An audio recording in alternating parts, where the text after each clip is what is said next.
Good Wednesday morning. A different type of show, a different type of Boomer and Geo today for you as Boomer is off. I believe he is out golfing in Arizona for a couple of days. Jerry is out in Indiana with Rutgers. CeeLo is in, so I'm going to be here with you for 2 hours, 6 to 8, and then joining me to co-host from 8 a.m. to 10 a.m. is actor, comedian, host of award shows, all-around entertainer extraordinaire, Keegan-Michael Key. I better get that right before he comes in.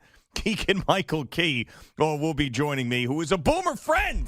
Boomer's had him over at his apartment, for crying out loud, so that's how that whole thing started. So we'll see if I can glom off of that relationship and see if I can become a friend as well. Keegan-Michael Key will be joining us at 8 a.m. That's right. And by the way, Al, I will look at you now. I heard you complaining already this morning, assuming that I'm going to stare at you the entire time because I'm doing a solo show for 2 hours. I will get it out of the way right now. I will look at you for a couple of minutes, couple of seconds, and then I won't do it again. I promise. I won't look up at you. I won't look for any sort of unless I'm leaning on you for one of your baseball takes. Okay.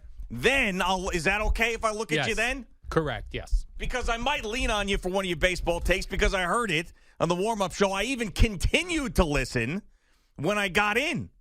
So that's how much I was interested in the back and forth with you and CeeLo on the baseball situation. Now, I mean, I'm not as fired up as Al about the whole season being canceled. Like, I don't want to see the whole season canceled because that would be terrible for business at the radio station. That would be horrible. We wouldn't have, the salespeople would freak out. Chris Oliveira would freak out. We would freak out over content.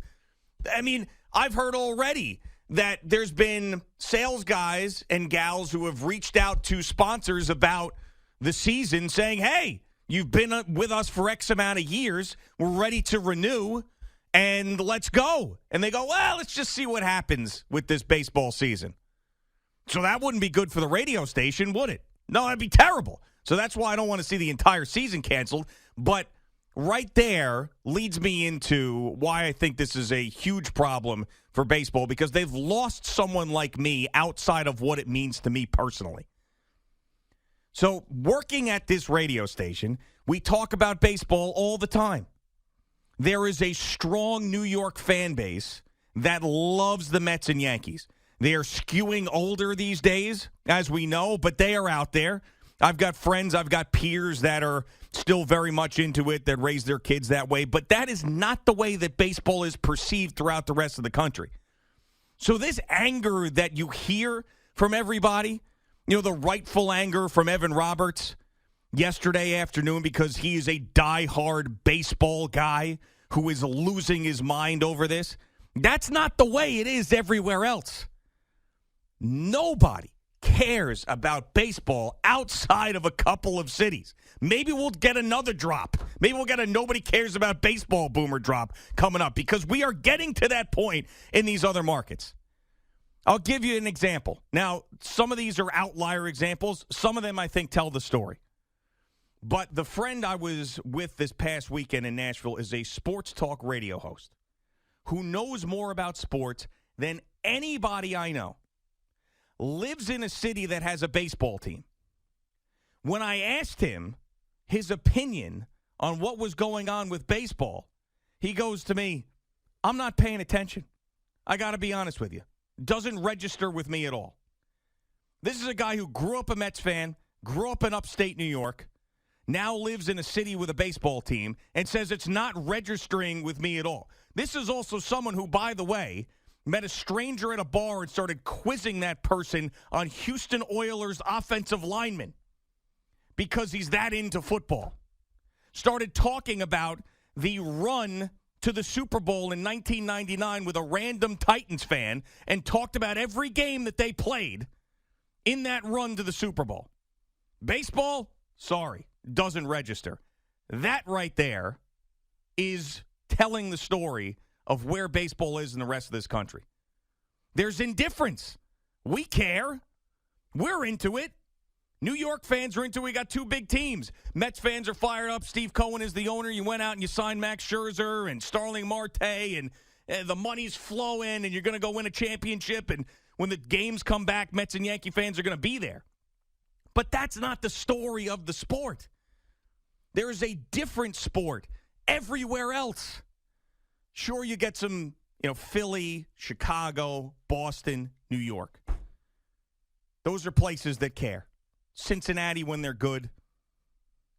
But, L.A., the Dodgers have had success, but, is that like a great baseball town? L.A.? Give me a break. So as this whole baseball national pastime is continuing to collapse, you get this. And that's just going to continue to fuel indifference. And it fuels anger around here.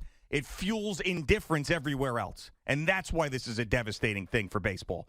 Not because you get guys who call up the overnight that I heard going, I'm going to boycott the games. I'm not going to watch the games. I got 400 people on Facebook signing a petition to not watch any games anymore. Listen, if you got that much time on your hands and care that much or are passionate enough to start a Facebook group to talk about how you're going to boycott baseball when the games are back, you're going to be watching.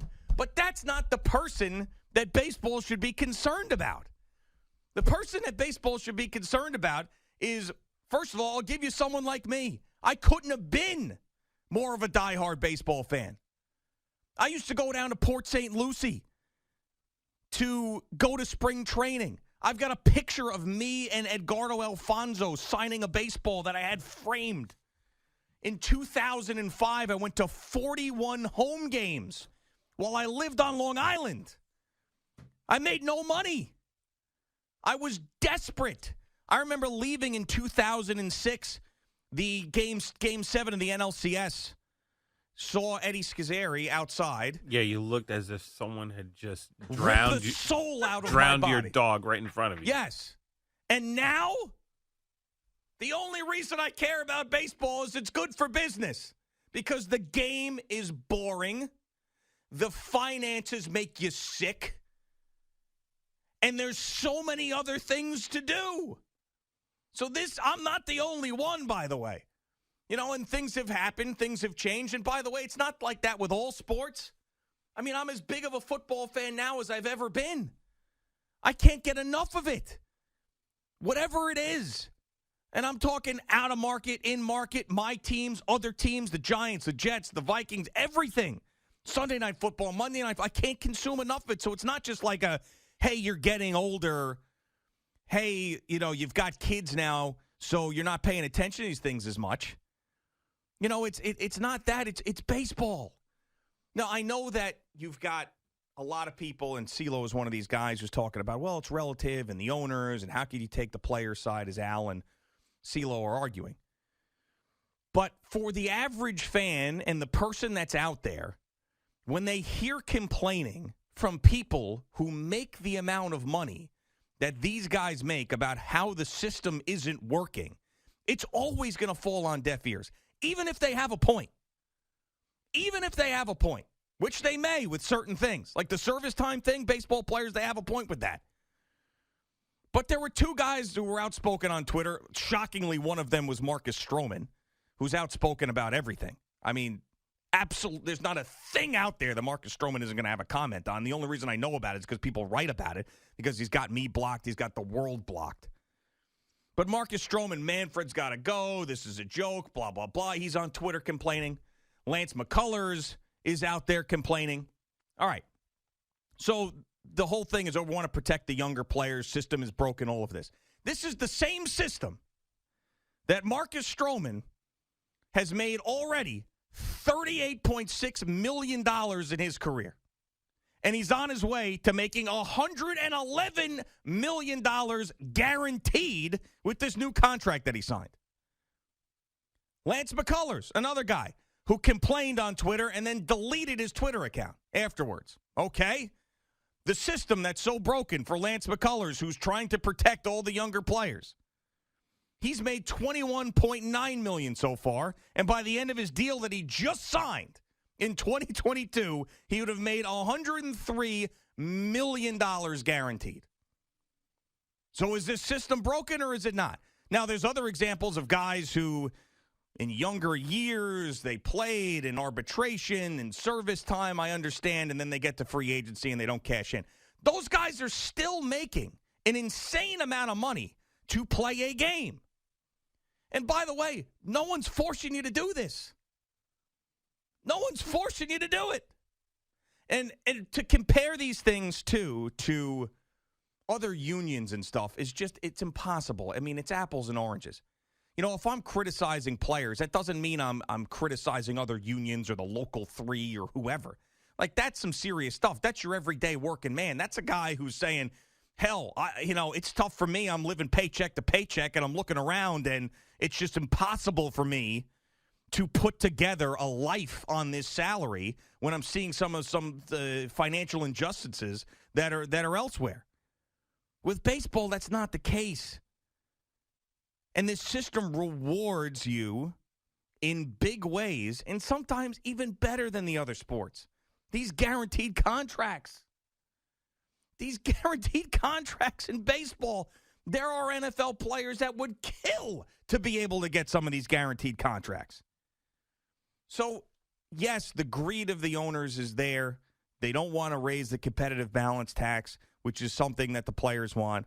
The whole service time issue is a big deal to players. I can't just dismiss that totally. I wish that baseball would come back. And Rob Manfred is just the worst front man for something like this. The absolute worst.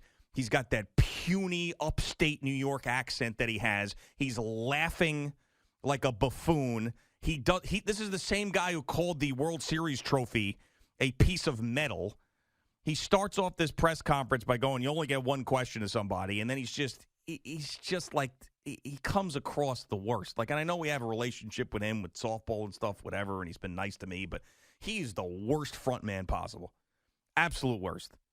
He's got no balls. There's nothing there.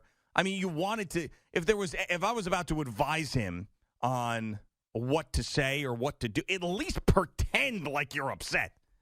Even if you're not, feign some sort of disappointment about this whole situation. Please. And by the way, it's going to get worse. It's not. This isn't even the tip of the iceberg of how bad this is going to get. Because, first of all, in Joel Sherman's article this morning that I read, there's a faction of owners, apparently, that are wanting to cancel April because they believe that they can actually make money by not opening the stadiums in April because they're not paying the players. And then with opening the stadiums, it's cold, and they don't get a lot of fans, and the schools are still in session. So, like, canceling April for them is really not a big deal. There's a good chance that April's canceled. And then also, there's a new fight now that is happening. If you remember during the COVID situation, the players wanted full pay for 60 games. Now, it didn't end up working out that way, but that's what they wanted. So if they cancel just a month of the season, they're going to want full pay, which is another thing now you have to negotiate. So it's not going to end. It's going to get worse. There's people that are claiming that they're not going to watch baseball again. I really, really hope that you hold to that and it's just not lip service. But there's baseball fans out there that they don't know what to do. There's no way to fight back. The only thing you could do to fight back is to not watch or not go, but the diehard fans, especially around here, are going to do that. They're going to go back. I mean, there's a ton of Mets fans that are excited about the season, and rightfully so, that are going to go to games, and they can't wait for this to be over. But forget about them when you're thinking globally about baseball for a second. And think about all the people that might have been on the fence about it, that were diehard fans, that don't care as much, or those who might have raised their kids as baseball fans, but aren't going to now. And it just slowly dies and dies and dies because of that indifference. Another guy, too, that made me laugh. Standing in solidarity. I don't know if you guys saw the picture. So they came out after the last meeting, the players that were in there, and they stood all very, very stern looking, and the media took a picture of him. And standing back there is Noah Syndergaard. Noah Syndergaard, who pitched 2 innings in 2 years. $9.7 million last year for 2 innings. And I know he was hurt. $9.7 million guaranteed. Mets couldn't go after any of that money. Wasn't like a signing bonus they could go after or anything. No, didn't pitch. $9.7 million. And what did he get in the offseason after not pitching or 2 innings in 2 years? Oh, a $21 million contract for a year. Okay. So let's stand up and say how the system isn't working. Not working? It's working great for you, Noah. You're not doing bleep. You're out there making tens of millions of dollars. System's working for you. All right, it's Boomer and Gio on the Fan and CBS Sports Network. CeeLo is here. We will get his update coming up in just a little bit. We also have Keegan-Michael Key joining us at 8 a.m.